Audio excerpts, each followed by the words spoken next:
our work plan to review, and so couple of quick things, and maybe I could put Asha. Can I put you on the spot, you and Alan? First off, while everybody else is eating, we'll let you wait. Maybe you could tell us the research that you're already in process, or things that you're working on now, things that Caltrans and CTC need to be aware of that's already out there in the academic world. Go ahead. That'd be great. Oh, thank you. What a lovely opportunity. You betcha. And I'll try not to go on forever, but I've been blessed with many projects right now. One that I'm just starting, which I have mentioned to several people in the room, and I would love help from those of you who are interested, is at the suggestion of Senator Bell, looking at how California cities and counties raise transportation revenues. And in particular, not the pass-through transfers, but where they themselves are, sort of taking the agency. And so I'm going to be interviewing people around the state who are knowledgeable, and we want to look at everybody from small rural cities to San Diego and San Francisco and Sacramento. So if any of you are knowledgeable in this area or happen to know people that you work with who are just smart and thoughtful, I would be extremely grateful to be put in touch so that I can learn from that. Some other things, we're just wrapping up a project where we surveyed almost 3,000 California adults 55 and older about ride hailing. Do you use it? If you don't, what are you worried about? What changes in ride hailing service features might make you more likely to use it? So, by the way, lots of older adults are ride hailing. That's one of my key takeaways. And everyone who says, no, they don't like smartphones, that's just not, for some people, yes, but it's not everybody. And another project where we surveyed San Jose State students about the experience of sexual harassment using public transit. And I'll just mention one other right now, which is kind of annual survey we have done about public opinion about transportation taxes and fees. And we're doing year 11 coming up. Actually, they're collecting data literally right now. And we've added a few more VMT, mileage fee kinds of questions to that. And then actually one thing that I still need to get the draft, but we did a survey of Californians about how they would like to see Senate Bill 1's what kinds of expenditures they would like to see the state using that money for. Very good. Thank you, Chair, for this opportunity. I'll talk mainly about the research that we're doing related to transportation finance realm. So we recently completed a report looking at the implementation of mechanisms that collect for different types of vehicle pricing, and this sort of touches back on what Marty was earlier discussing with. There are a whole slew of other vehicle pricing considerations, things like emissions, efficiency, congestion, and I do sort of take in regard the sort of hesitance of this particular committee to not want to dive into all of these other types of pricing mechanisms. However, I will say that as we think about developing the technology to implement something like a road user charge, there's also a really big opportunity to have a tool that would allow for other types of vehicle pricing to be enabled in the future, whether or not we sort of do that right now. And that can help a lot with one of the, I think, big barriers for a road user charge implementation, which would be the cost of implementation. If you sort of cost share across other programs, then I don't need to run a separate pilot for every particular thing if you have the sort of foundation laid in place. And so that the paper sort of discusses that and sort of the opportunities for integration with other pricing. We're also finishing up a report for Caltrans regarding the administration of the federal fuel tax. Yeah, I know that Lauren is looking forward to that. And so we're investigating essentially from the point of collection, how gasoline taxes are collected, all the way to how they're sort of dispersed back to the state, with the primary focus on thinking about opportunities in which a road user charge program could be implemented at the federal level.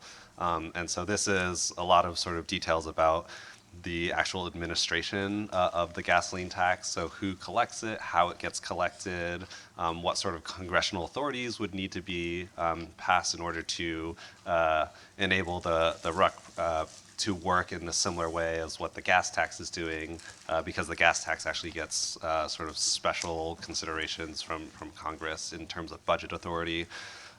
So that work will be completed and released hopefully soon.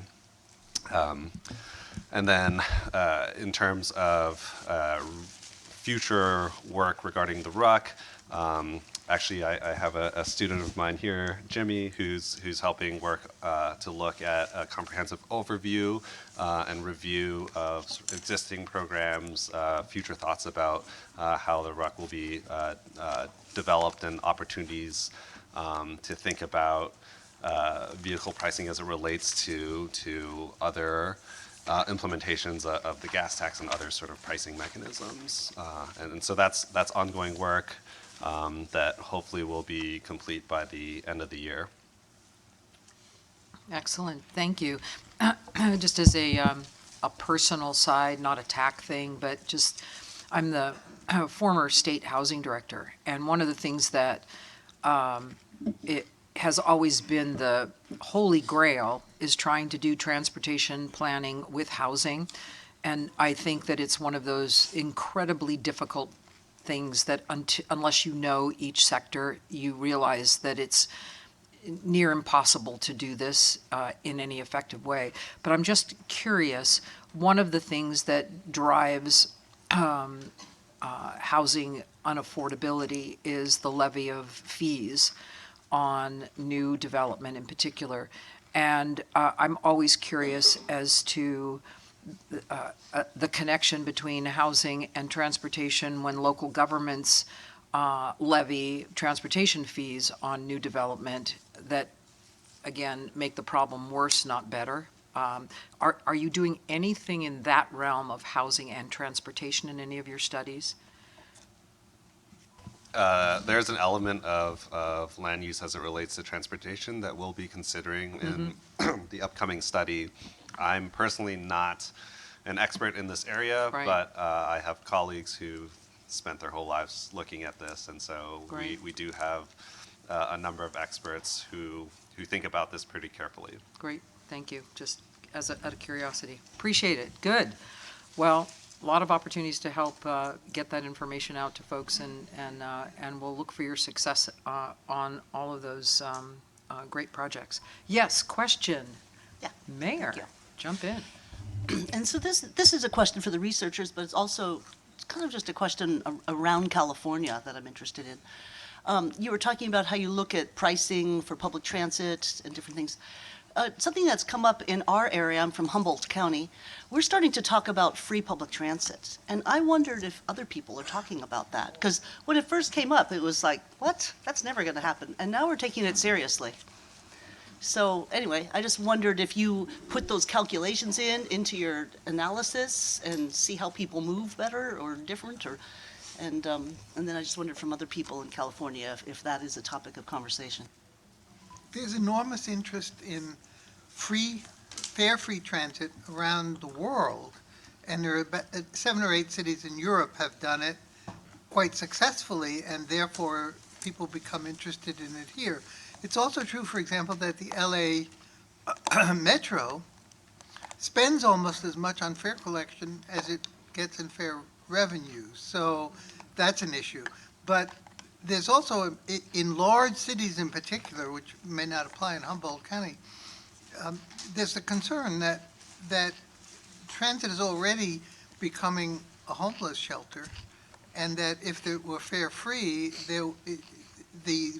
the large presence of homeless people on the buses may discourage other people from using it. I think the general wisdom is that people are more responsive to better service than to lower fares, though lower fares are also important. And therefore, the counter-argument is keep the fare revenue and offer more service. And every place is different. Very good, thank you. Supervisor? Thank you, Chair. So I think I agree with Martin in that lowering the fares doesn't increase ridership. And when you talk about fare box recovery, a lot of the transportation agencies like OCTA, we don't have total fare box recovery. We don't get full cost recovery, not even close to it. And our access service, which is a service we provide to the disabled, they represent 3% of our ridership, but they take up 25% of our cost in our budget. But stay tuned, because there are two bills that are pending right now at the state level. One has to do with giving free public transportation to those 0 to 18, and another one has to do with giving free fares to those 65 and over. So we're waiting for the one between 18 and 64 to come back. So everybody would just have free fares. So, but there are two that are pending right now at the state level that are working their way through the process relative to free public transportation. So stay tuned, stay engaged, because that could potentially really impact our whole network of transportation out there and how we do things. And just one other little kind of interesting thing, it's a little pet project of mine, is the city of Irvine has agreed to be the pilot project for this. But I was trying to connect transportation and the fact that people sometimes are afraid, which would be very interesting, on why don't people use it? And a lot of it is, it's so much easier to just get into our cars, but what is the safety component of standing on a street waiting, and the predictability. In any event, in the city of Irvine, we're developing a project called Just One Trip a Week, where the city will you will download a city app that keeps track of your points and the trips that you take. And in exchange for getting points for taking other than the single car, you earn free movie tickets, get a free beer, get a cupcake at your local store, and it helps you incentivize. It's an alignment of government, business, and education, because we get our little local ecology clubs to help promote this, to encourage friendly competition and exploration of other alternatives besides a single car in order to get free stuff. So you have your business community helping to fund it, government promoting it, and local education community, your students, which that's how we all started with recycling, right? We all did it as kids and then got our parents to do it. So it's the same kind of grassroots movement, bottom-up approach, as opposed to a top-down mandate that CARB would like. Today you get to ride your cars on Monday, Wednesdays, and Fridays, and tomorrow you don't, right? I'm making that up. That was a joke for those people on the TV. But that's the idea, is to try to encourage grassroots movement. And again, every one of us has an opportunity to help with climate change. If you think about it from the not one trip every day, not one trip every hour, just one trip a week. And the dirty little secret, according to SCAG, is that if we all took just one trip every 2 weeks, we could actually make congestion improvements on almost every road. And so it's kind of like, I'm looking forward to doing the performance metrics for this demonstration project and come back to both the commission and Caltrans with some ideas to take it more regional. So lots of opportunities out there. David? To Supervisor Bartlett's point, there are transit agencies already providing free fares for kids up to age 18. That's exactly what's happening in Sacramento. SAC-RT is the agency. Yep. And their ridership is going through the roof for kids, high school kids, elementary school, junior high, and that's a great thing. And that's a decision they made on their own, and they're seeing the results come in very positively.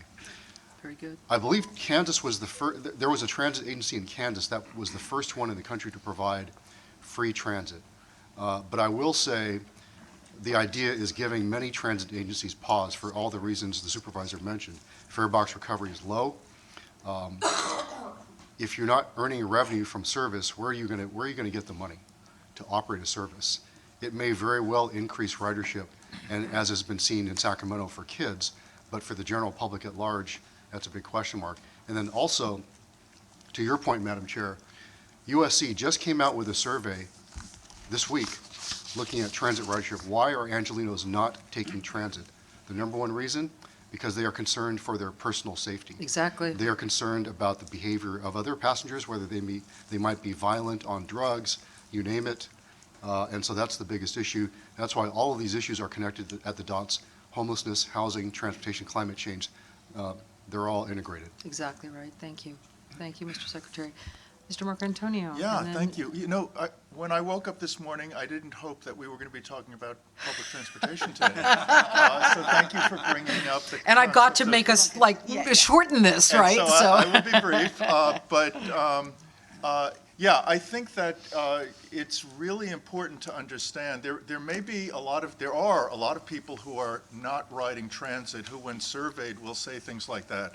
But there are also a lot of people who do ride public transit, and the fares are extremely high.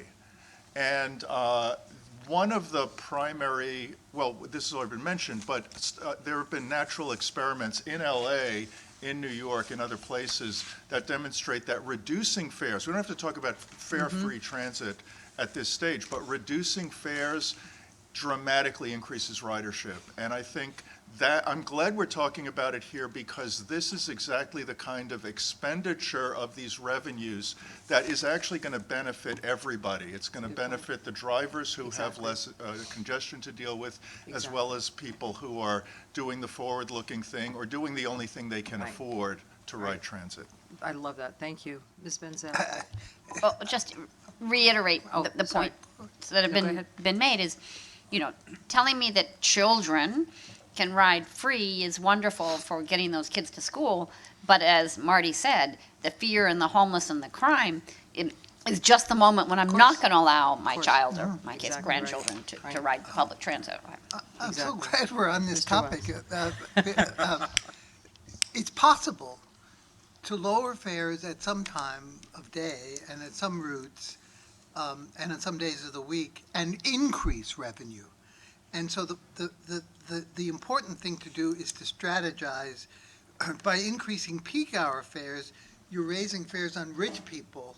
By lowering off-peak fares, you're giving low-income people an opportunity to ride at lower cost at times that they're the majority of the riders. So it's a matter of changing the fare structure so that it depends on distance traveled, time of day, and so on, and you can actually become more equitable and produce more revenue. Very good. All right, ladies and gentlemen, we're going to change this to a technical advisory committee on transit.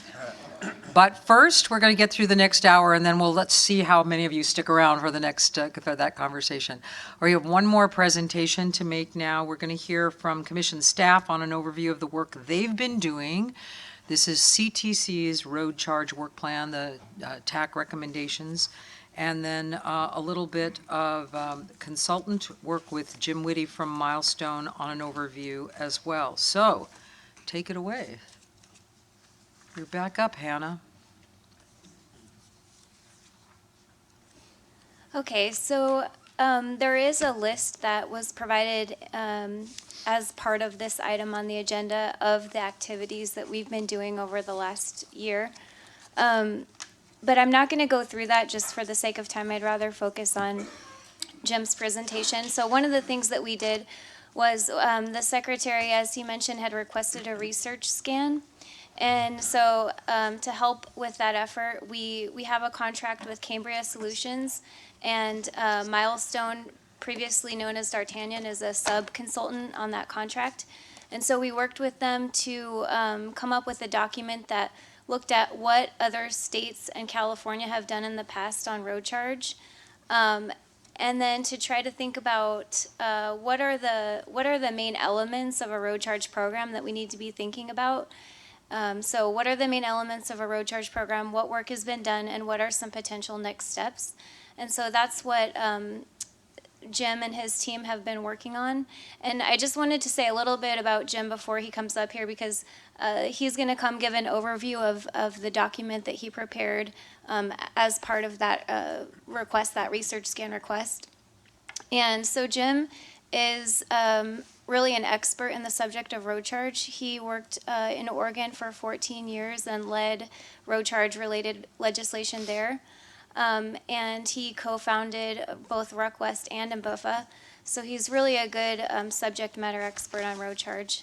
And so him and his team, they did great work on this research document that lays out some good next steps that we could take on road charge. And it's one of the primary things that we based our just draft work plan on. So Jim, do you want to give an overview? Come give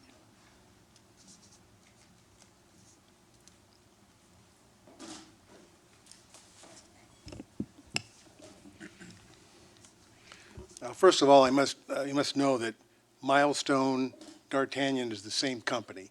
The TAC has worked with D'Artagnan for many years in the past. You know, Travis Dunn and Jeff Doyle and Matthew Dorfman. So it's the same firm, different name. It's just easier to pronounce and more in alignment with the work we do. And easier to spell, yes. I want to, first of all,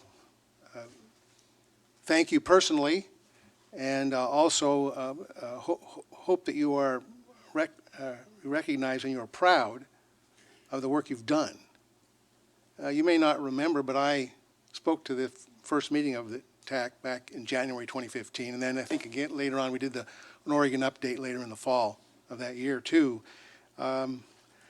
I don't believe that we would have had the pilots in Washington, the major pilots in Washington State, Hawaii, and now the new program in Utah, as well as the demonstrations of 5 states on the East Coast,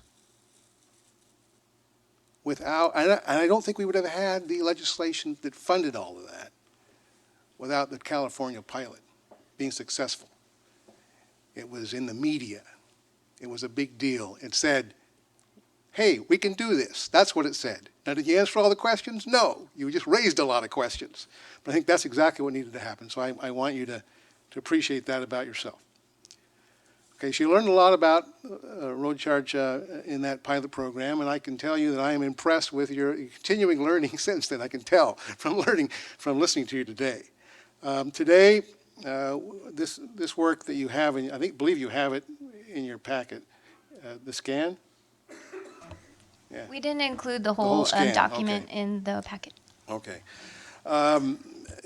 This is in response to the Secretary's request for a policy work plan to undertake next steps. And the CT staff worked with us to identify the topics. And they came kind of in clumps. That's why they're, if you ever look at the scan, they're not really in order. They came as points in time.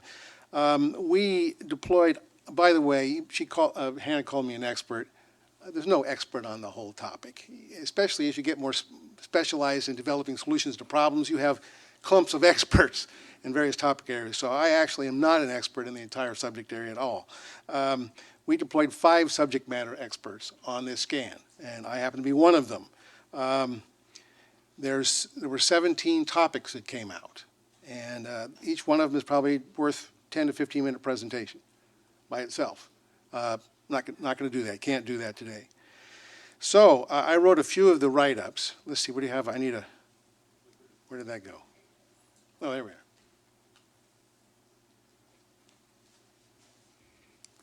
are. Okay. I wrote a few of the write-ups, but have to present them all today in summary fashion. For coherency, I grouped them into 7 categories. You have structure of the road charge system, which I'm focusing on the account-based system because Caltrans has the pay-at-the-pump model. They've got that and they're doing a good job on it. So this is a little different approach because while we may end up with pay-at-the-pump, we may end up with account-based. We don't know. Or both, frankly, because electric vehicles are hard to catch at an electric charging station. So structure, the capability of road charge for revenue generation. I won't hit that very hard because that's already been discussed today.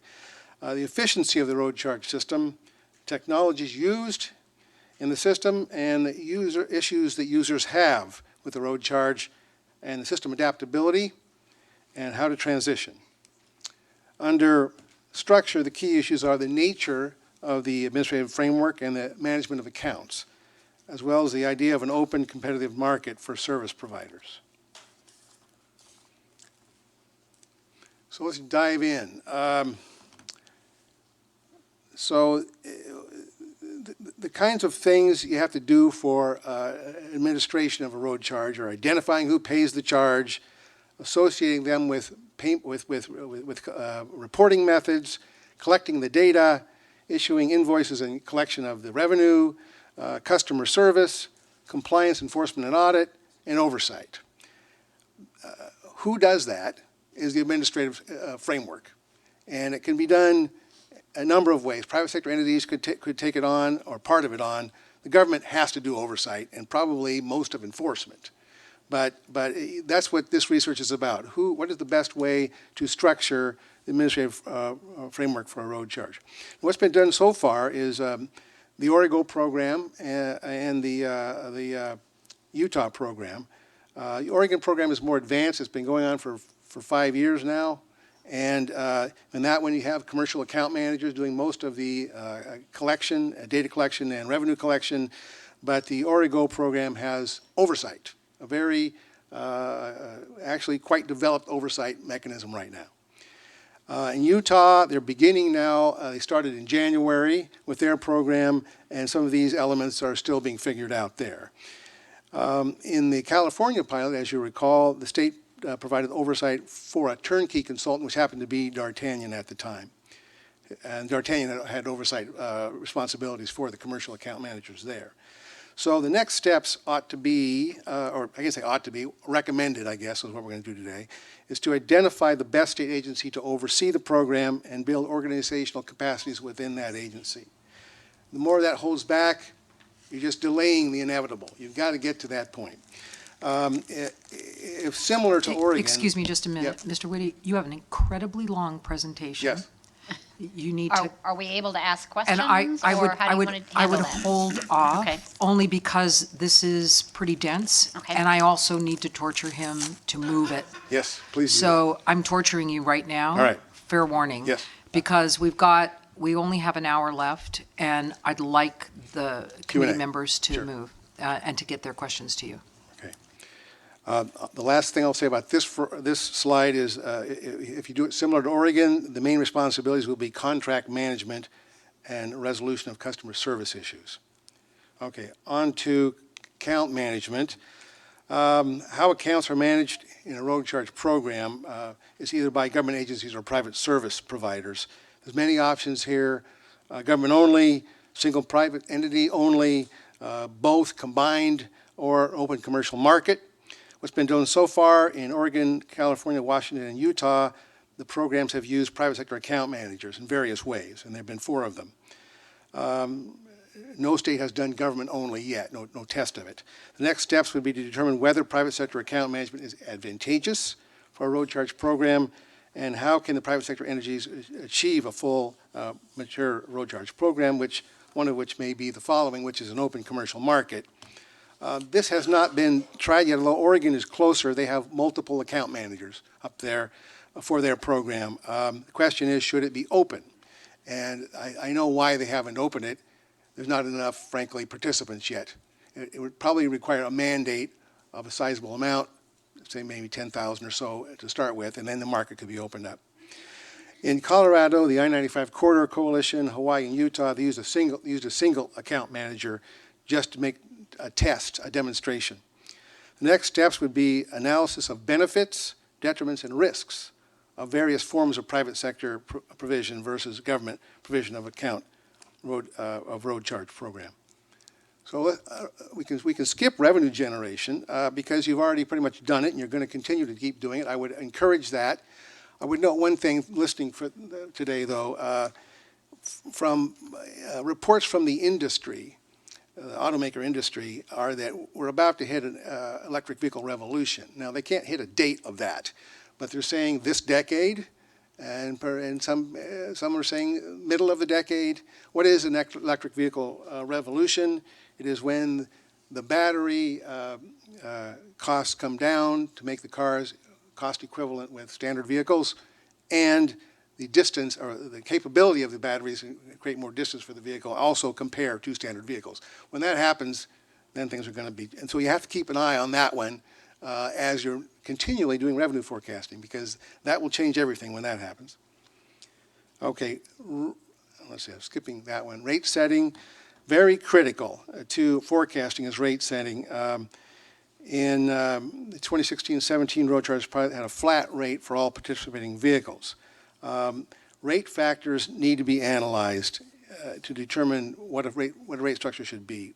We talked about vehicle weight earlier. Emissions, distance traveled, cost allocation are all part of this. It could be structured more than one rate. That's another possibility to be considered. Okay, efficiency. The considerations here are cost, interoperability with other states. Enforcement should be listed but is not. I'm going to mention it briefly, and then implementation. With cost, every dollar saved from the cost of road charge administration increases the highway fund. So cost is as important as the rate. You've got to have a decent, and it's never going to be, as somebody said earlier today, it's never going to be what the gas tax administrative costs will be. So what's been done? Several states have evaluated the cost, but no state has ever taken steps to reduce the cost yet. Probably because we don't have a system in place that has actual mandated vehicle operators in it. Competition will have to be taken into account when that happens, if there is an open market. Next steps would be market research and an economic analysis of the costs associated with road charge administration. Okay, interoperability. This is how road charge programs in various states will interact with each other. It's a very complex issue. There's multiple ways to do it. You could have a single commercial account manager that works in all the states. It would be a monopoly. Also, not every state would necessarily want to cooperate by hiring that single commercial account manager. Frankly, I don't know which one of them could do it now. There's also something called a mesh approach, linking agencies. The one that seems to be gaining credence right now is the clearinghouse, which is a single independent entity where the government's ascribed to it. It's similar to IFTA, if you've heard of IFTA. What's been done is the Washington pilot that ended earlier last year created a financially interoperable system with Oregon that used a central clearinghouse to reconcile funds collected between the states, and it worked. RUC-West is also working on clearinghouse, as we heard earlier today. Next step would be to maintain active participation in interoperability efforts of neighboring states, especially the 16-state consortium RUC-West. Okay, the enforcement slide slipped out owing to our mistake, but I want to mention it. Enforcement is going to be very important. Not a lot of work's been done on this because the only programs that are permanent out there are volunteer programs. And you don't heavily enforce a volunteer program or you won't get what? Volunteers. So there are two elements, detection and consequences. It's the detection part that's difficult. Oregon, in their Origo program, did adopt criminal violations for metering device tampering and fraudulent statements. But then detecting those is the tricky part, and I can't say that that's worked very well yet. The Utah legislature adopted a high flat fee. It's an alternative. You opt into road charge, and you don't pay a high flat fee, registration type fee. And if you mess up your road charge, they'll just make you pay the higher fee. So that's sort of a kind of enforcement approach. But still, you have to identify the problems. So the next steps would be to identify road enforcement policies for road charge and set up detection systems for an operational trial. That would be probably the only way to do it is to run another trial in some form, could be a small number, and tell people to cheat to see if you can detect what's going on. All right, so implementation.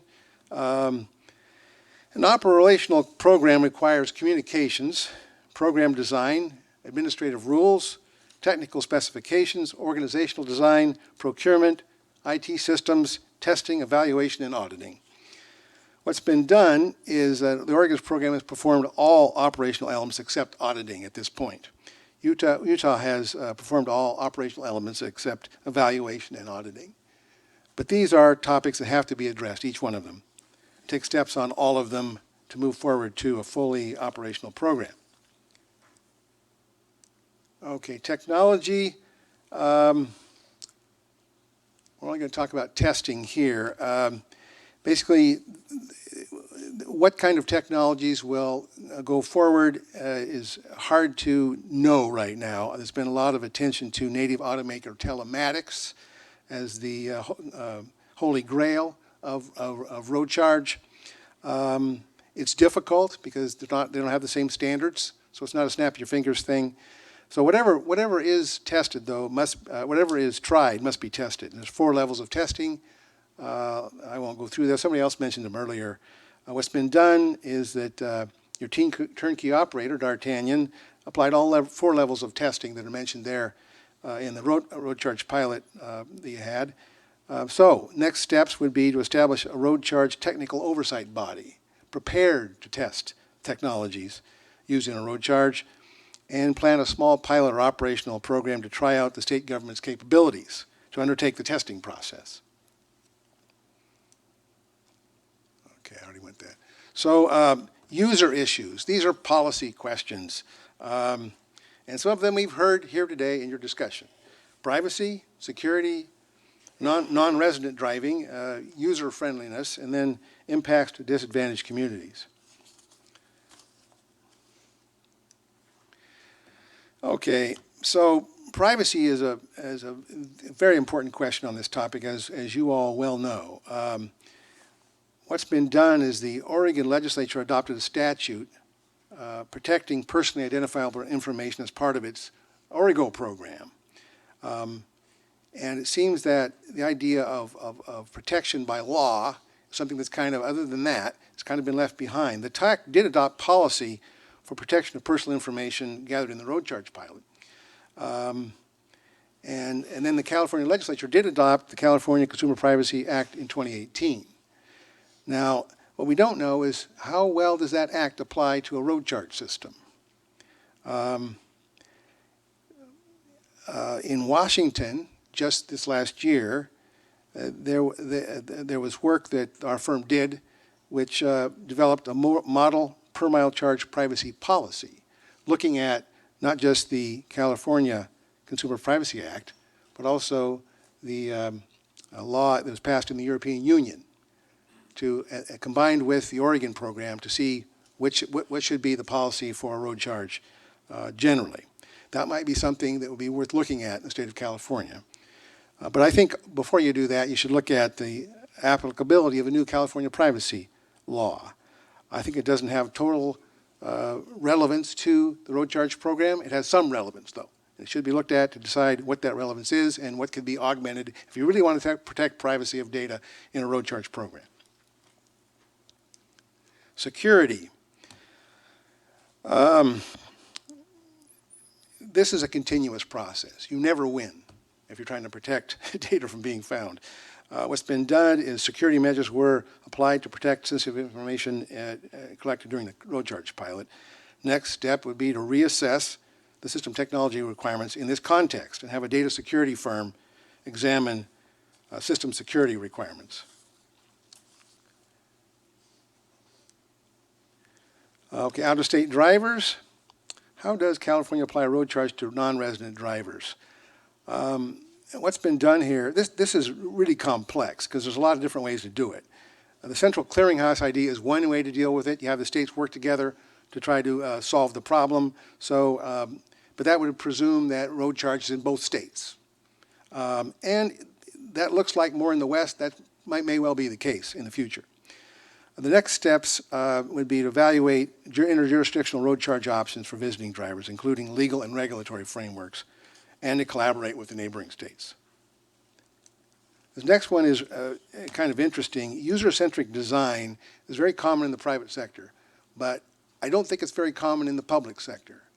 And that's too bad. It means designing things so that when the receiver sees the documentation or any kind of instructions, it's easy for them to understand. And my personal experience with government is it doesn't do that.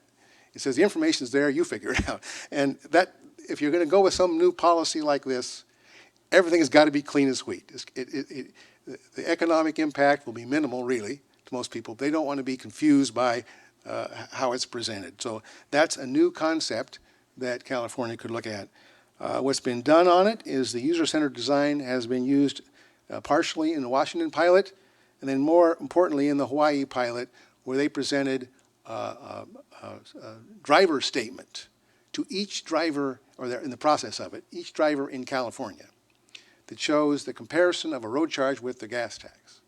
It's a very sensitive issue to see that and mail it out to all these folks. It's still going on, but hundreds of thousands have received it already, and they understand it. So that's something I would think you should look at.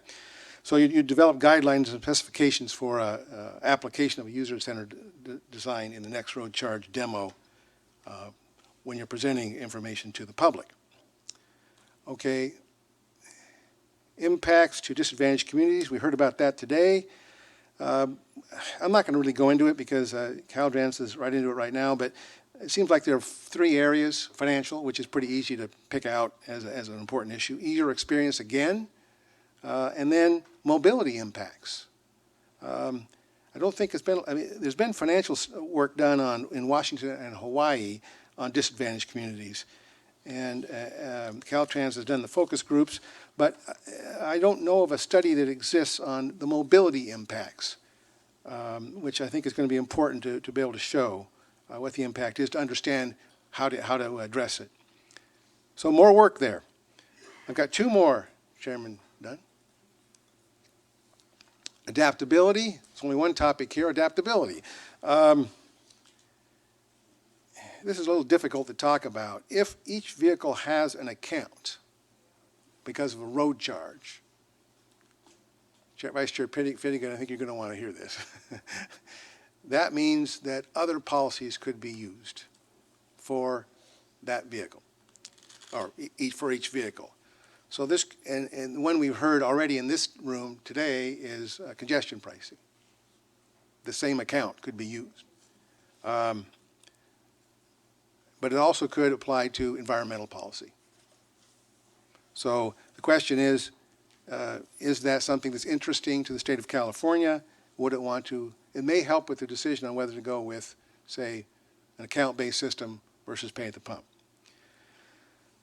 Okay. Finally, transition. This is enormously complex. I never really expected it to be so complex. How do you transition from the gas tax fully to a road charge? Or even if you want to, because it could be that you don't. You only do a partial transition.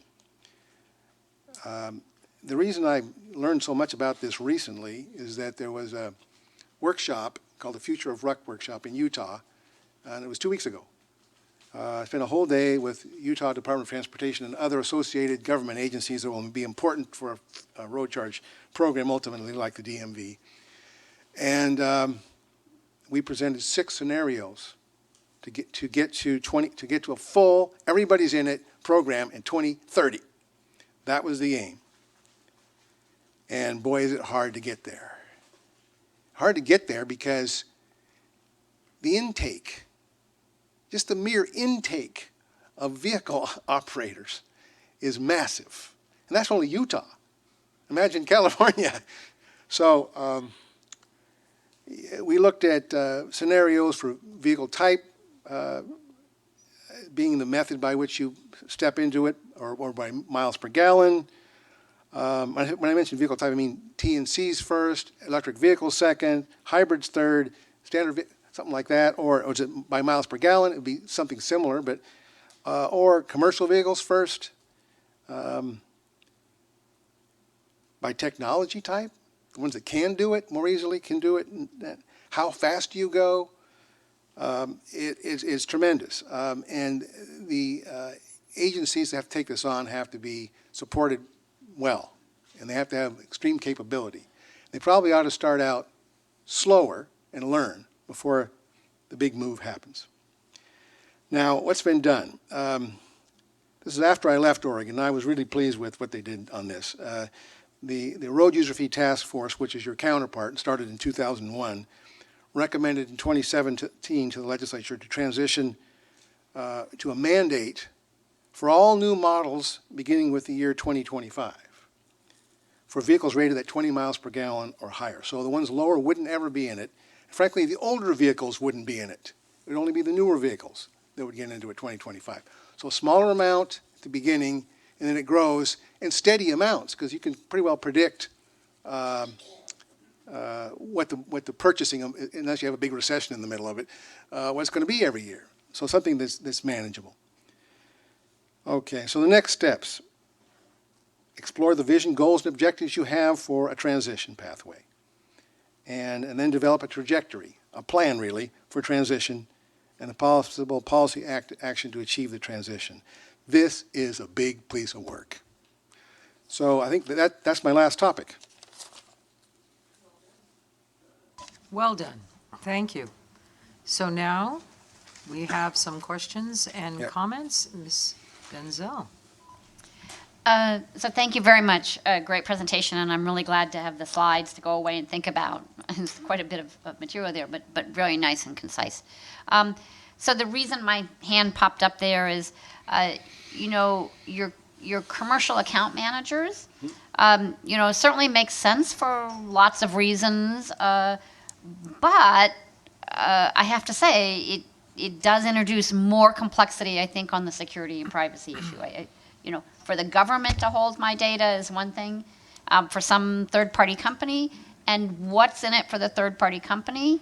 I don't think the revenue models we're trying to look at is like this is going to be a huge money maker for them. Instead, what's really in it for them is to get the data that they can monetize. No matter what you say, anybody that's running any kind of an application like that, that's grabbing a lot of data, is going to want to monetize it, and so that makes me worried. The Oregon law prohibits that unless it's agreed to by the participating driver. They have to actually sign something that is explicit. I give you the opportunity to use this data, and they'll do it in some respects, and it has to be for what too, not just generally. So because they use some of the data up there for reporting the health of the vehicle, which is outside the road charge program. So it has to be approved explicitly for that purpose. So they do it that way. I think the only way you can do this is by law. I don't think some imaginative technology solution is going to work. I think it has to be by law, and it has to be overseen, and it has to be enforced. So really, that's the ticket. Write a good law for that, and then make sure, and then detect the problems, and then have rights for the users to pull back data. Okay, I gave it to you for that reason. I'm not giving it to you for any other reason. There's got to be something like that's developed. Very good. Secretary Kim. Thank you, Jim, for your presentation. Two-part question, but first, you mentioned the number of vehicles. This is according to the DMV website, and I think it's important for everyone to see the numbers. And this is current data. The total number of registered vehicles in California, and that goes through all the different categories: automobiles, motorcycles, commercial trucks, 36,423,657. That's almost one vehicle per person in California. So it's pretty staggering. So here's the two-part question. Based on your experience in Oregon, what are the estimated upfront costs of administration in Oregon? And number two, I understand Kentucky has decided to abandon further exploration of a road charge program. Do you have any insight into that? If so, what are the lessons to be learned? On the first one, I don't know that Oregon has been able to lock in on an administrative percentage of the revenue yet. The program, I think, probably costs more than it does to the revenue's taking in now, because they have very few vehicles there. I think until there are tens of thousands of vehicles in the program, they're not going to reach a profit. But the more vehicles that they get into the program, their administrative costs go down, because they're not. A lot of it's base fee stuff. So I mean, the work is like infrastructure. Once it's built, you don't have to spend it again. It's not a per unit cost that goes up all the time. So there's work on that out there, though, and that might be something to spend more time on, is predicting what would happen with a sizable increase in the program. Like, that'd be worthy work. As far as Kentucky, I hadn't heard that yet. So I can tell you there are other states that haven't announced that they are going forward yet. That will be surprising to you. And I can't really say who they are at this point, but there are a number of them that, and I look at them and I say, they're frightened. Something is frightening these states of a certain type to some of the Midwest, to go forward, but they are. So we're not seeing, I mean, Kentucky would be disappointment, but it's only one state.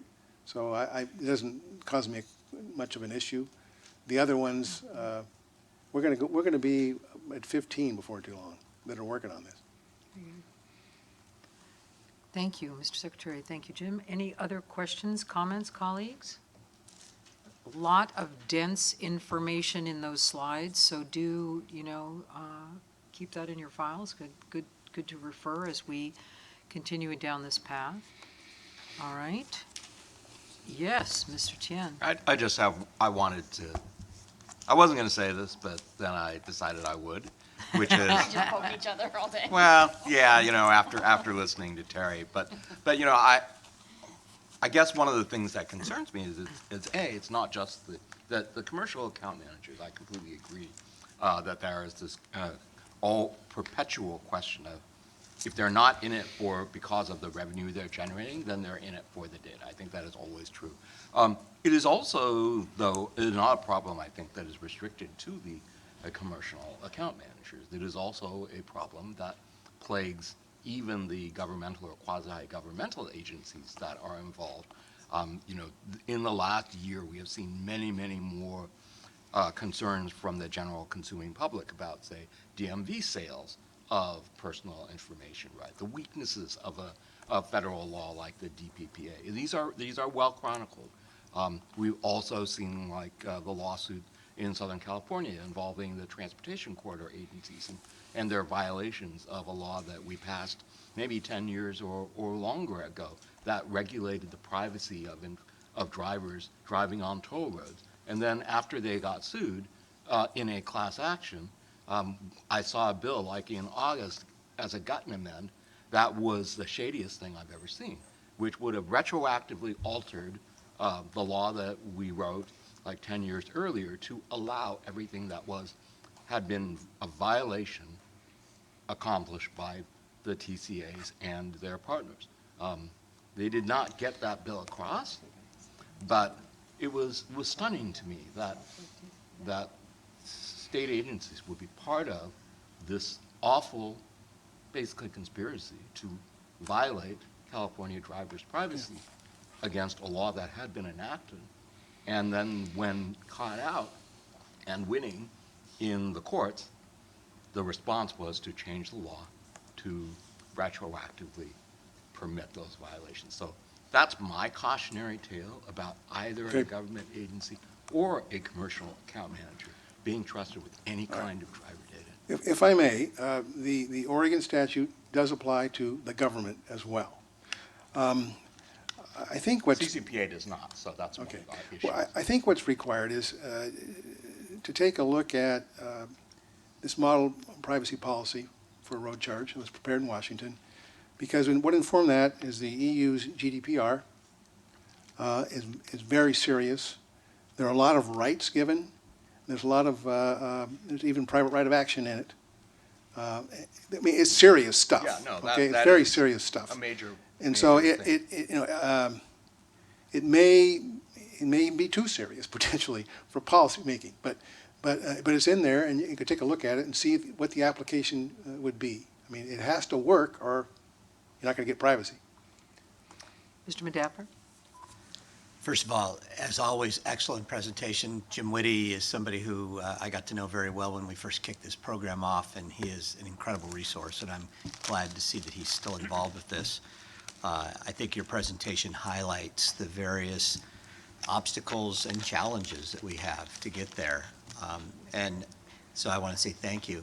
But most importantly, I want to say thank you to Secretary Kim for being here today, because quite frankly, your staying for this entire meeting to see this firsthand is incredibly valuable. What happens from here forward, obviously, we'll see. I didn't have a lot of expectations coming to this meeting today because, well, let's face it, we hadn't met for a year almost, and it just didn't seem like there was anything happening. But I think, if anything, I'm going to leave today realizing that the work pill for this state is much bigger than I think a lot of us might have been thinking about, certainly more recently. So I would hope that some of the comments I made earlier would be taken to heart in terms of really ramping this thing up a little bit more aggressively, not necessarily as to how we roll out to the public, but it just shows how much internally still needs to be done before we could start doing things. And lastly, as I heard Mr. Whitty's comments, it just made me want to reiterate the point I made earlier, and that is we need to, with 37 million registered vehicles in this state, the fact that this state is a leader in the rest of the country when it comes to this type of program, I really believe that we could do a lot of valuable research without a lot of cost just by utilizing some of our own vehicles. I start with the state of California itself, and pick a department, the Parks Department, part of Caltrans, for goodness sakes, which is under your control, that could, a district that we're going to just start saying District 9 is now going to be paying by the mile, something along those lines, and start figuring out how we can learn even more as we move forward. Wouldn't cost us a lot to do as we start looking at these other policy areas. And then to figure out what other departments throughout the state need to be at the table, as we've previously done. I think we all recognize DMV's got a lot on its plate right now, and probably is not the place. But it doesn't necessarily mean that we should not be thinking about it once that place is squared away and has the technology to move forward. So again, I just want to say thank you for the presentation, and again, appreciate so much your interest in you being here. Thank you. Thank you very much, Jim. All right. Now, Hannah, would you like to comment at all on this? And maybe we've got it's an iterative draft of an unconstrained 5-year road charge work plan. If there's anything you wanted to add on that, we're working on that. But Right, Chair any Dunn. other thoughts? I think that maybe, given the time, I'm not sure if it's best to walk through that, but I'll just say that Commission staff is working with Caltrans and agency on a work plan. I can give you some highlights if you want, but I know that Caltrans and agency are still trying to think about what they want to do as next steps. So we'll continue to work with them on that over the next year. That would be great. I would, however, we have our experts around the table. Okay. So if, in taking a look at just this 2-page, knowing that it is not in stone, it is iterative. It is one of those things that between Caltrans and CTC, if we're aligned, we have to be aligned. But if you could take any comments that our TAC members might wish to offer now, this would be a nice time to do so, understanding all those caveats ahead of time, right?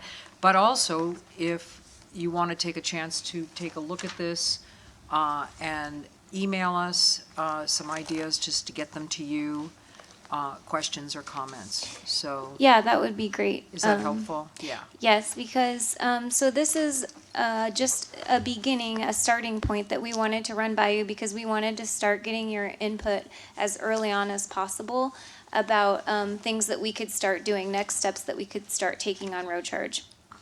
And a lot of them are based on the research that Jim was just highlighting.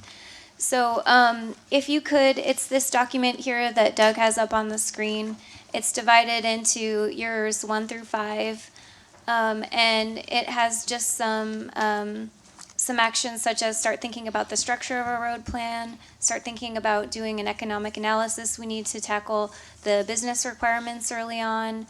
We want to do an implementation plan that looks at things like what should the rates be, what should our transition plan be, just so that I think what we want to be mindful of is that we're making key milestones for ourselves so that we're balancing the need to do our due diligence and be thoughtful with the need to make sure that we're taking action as aggressively as possible.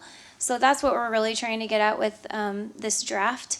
But if you could, we still need to work with Caltrans and agency on it. And we need to make sure we're all comfortable with the timing.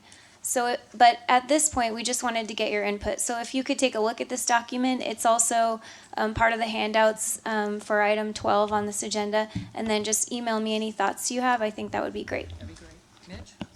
And just to kind of take this and touch a little bit on the next item also, we have at the end of our agenda outlined a schedule for a couple other meetings. I think after some of this, what we may want to do is perhaps not meet in April, but then give agency and Caltrans time to work through kind of how their research dive and the different things they're doing.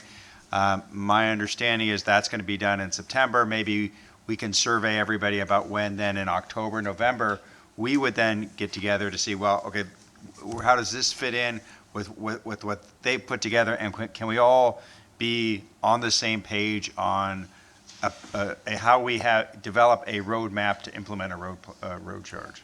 So just keep the dates on your calendar for now, and we'll get back to you on, we don't, as I've said many, many times, I don't want to make you travel when there's not substantive work, but it was important today to understand where agency is, Caltrans is. It was important for us to all hear each other. But as you take a look at the schedule, just mark it tentative for now, and then we're going to firm it up with working with you for a later date. But in the meantime, if there are significantly substantive comments that come back into Hannah, by gosh, we will meet in April, because we will hash those out as a team and work on those together. So if that makes sense, okay? Great, thanks, Hannah. So last on our agenda, my gosh, I'm so proud of you. We're making this on time, kids. Is Hannah, can you go over any action items that have come out of today's meeting so we can all know what we're going to be working on? Yes, so let me list these out, and then you guys can let me know if I missed anything. So I'm going to be sending you a few links. First, a link to Professor Wack's talk at the MBOFA meeting, and then also to some of the works that Alan and Asha have been working on. We're going to send out information about the Fresno Disadvantaged Community Focus Groups and about the dates for the March research workshop. I'm not really sure how you want to handle the two options for the STSFA grant in April, but if you have comments on either of those two options, then please get into contact with me, email me your comments, and I can pass them along to Lauren. Does that sound okay? Mm-hmm. Okay. And then there was a comment by Richard Marcantonio about how equity was being defined and how disadvantaged communities were being defined. So I think Lauren's going to get back to him on that. And the percent of Caltrans funding relative to the local and federal share. So we'll also follow up on that. And any comments on the work plan. So that's my list. Very good. Anything that she missed? Yes. I don't know if this is what you missed, not no, on that go list ahead. so much. I just want to make sure that we address Members Benzel's suggestion of having a subcommittee. We didn't really talk about that, but it seems to be a theme. It's a strong theme. It's an unsolved theme, the privacy and security. Yes. And so, I mean, if they feel empowered to do that, or maybe, I don't know if they can bring other people in. I'm not sure how that could go as a subcommittee, as a task force or something, but anyway, I just, I appreciate that, and it would be nice to see that subject moving forward with more confidence, because I feel like we all are kind of a little like, Well, that is a particularly, big issue. and it's a good point. So maybe that's something we can add to the list, is to explore both logistically as well as legally what a subcommittee might look like. But I was particularly moved by the fact that we do have new privacy laws, and those things need to be sort of integrated into our conversation. But again, not wanting to make work for you when agency is still getting the lay of the land.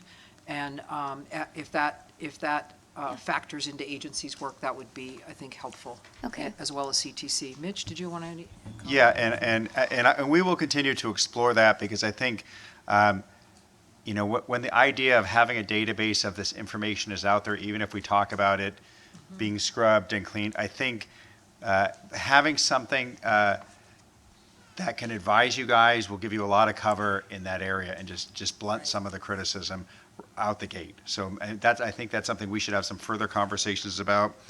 Richard Marcantonio had mentioned a couple of 9-county regional taxes, and we'll get out some information about those. There were two competing things, so we'll get the links and get those out.